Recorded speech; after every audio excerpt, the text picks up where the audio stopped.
Today we're talking about professionalism, or, as I like to call it, a bunch of arbitrary rules that nobody bothers to explain because we're all supposed to magically know them somehow. We're gonna use you for our model. No, but you said you wanted to use professional, and he's not a professional, but you said you wanted to use professional, but he's not a professional. Hey everybody, my name's Ben Schatzel, and for the past 5 years I've been working with companies to help them strategically hire and retain autistic talent. Back to today's topic, professionalism.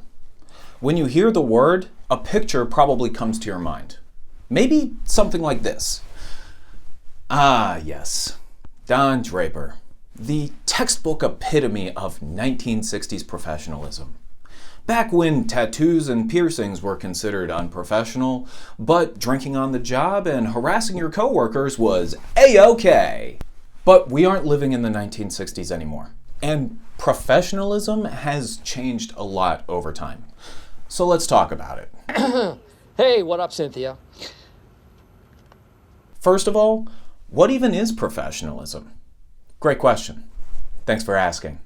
To me, professionalism is a subjective social performance that disadvantages those who can't or won't perform it.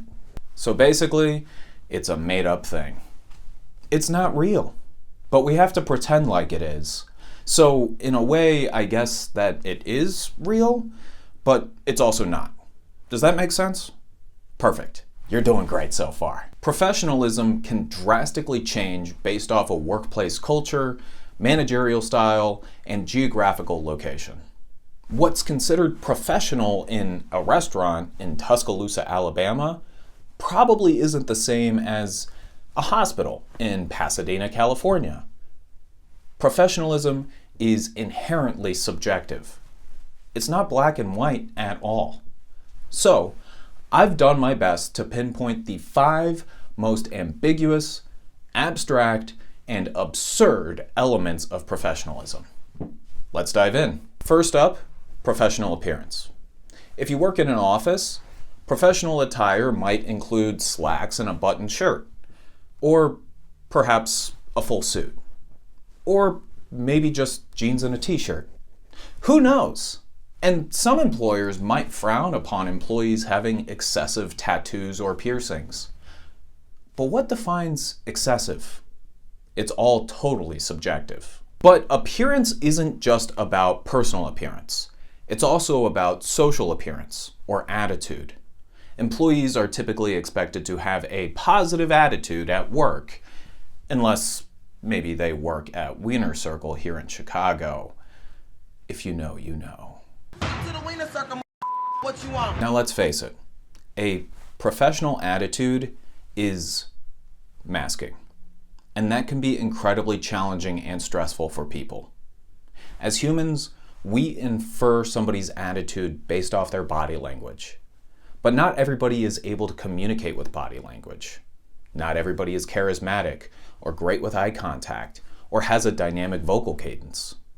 None of this means that the person has a bad attitude at work. It just means that they're being authentically themselves.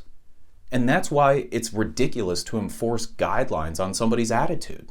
And let's not even get into the idea of embodying corporate values.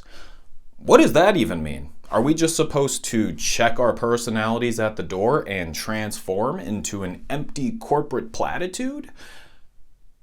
Actually, that might be kind of fun. Number 2, social expectations. A major aspect of professionalism is the social behavior that people display at work. Small talk about the weather, sports teams, or current events are common topics in the workplace. But not everybody excels at small talk, and almost nobody actually likes it. When it comes to conversation topics, sex, religion, and politics are typically considered taboo and should be avoided. Yet, if you hear a coworker make a subtle comment or joke, it's probably just brushed to the side, which can be very confusing. It seems that the boundary for certain topics has more to do with the magnitude of the comment than the actual nature of the comment.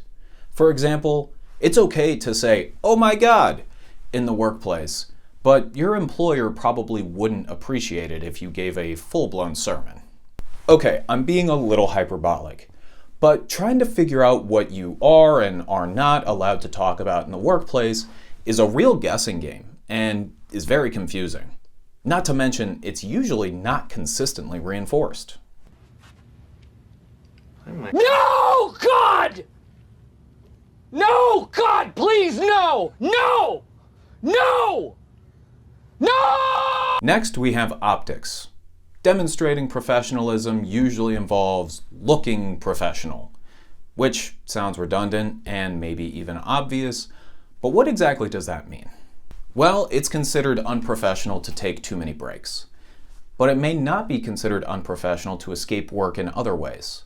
For example, some people can decrease their pace of work, or just pretend like they're working without actually getting anything done. But these people look more professional than the person who might be taking an extra break or two, so optically, they are demonstrating professionalism, even though that person who's taking an extra break or two might be getting a lot more work done. Here's the weirder part.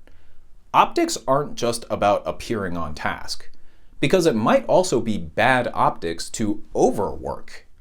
Emailing coworkers outside of office hours, being persistent with follow-up, offering revisions to meeting notes.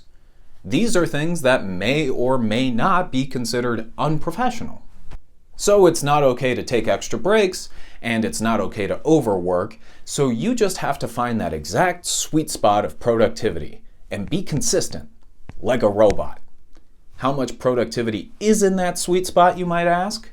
Well, nobody's going to give you the same answer, so it's up to you, the viewer. What are your weaknesses? I don't have any ass. Number 4, demonstrating initiative. Every boss loves a go-getter. There's always work to be done, right? So, if you didn't receive your materials to complete the tasks for the day, just find something else to work on. But what does that mean? You don't want to step on anybody else's toes and do their job for them, but you also don't want to be seen as escaping work.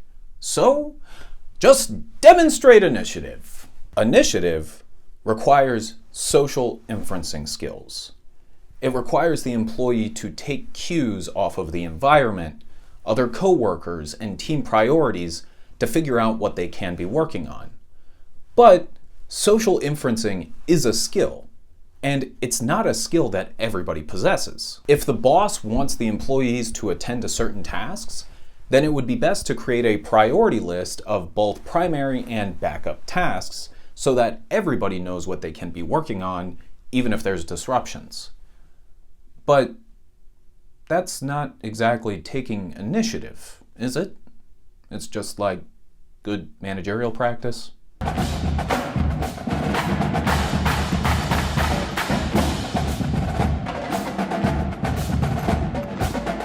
Last, we have my personal favorite, good communication, which basically means just being good at everything, because everything is communication. The words you say, your body language, the people you develop social connections with, your writing style, all of these and more are part of communication skills.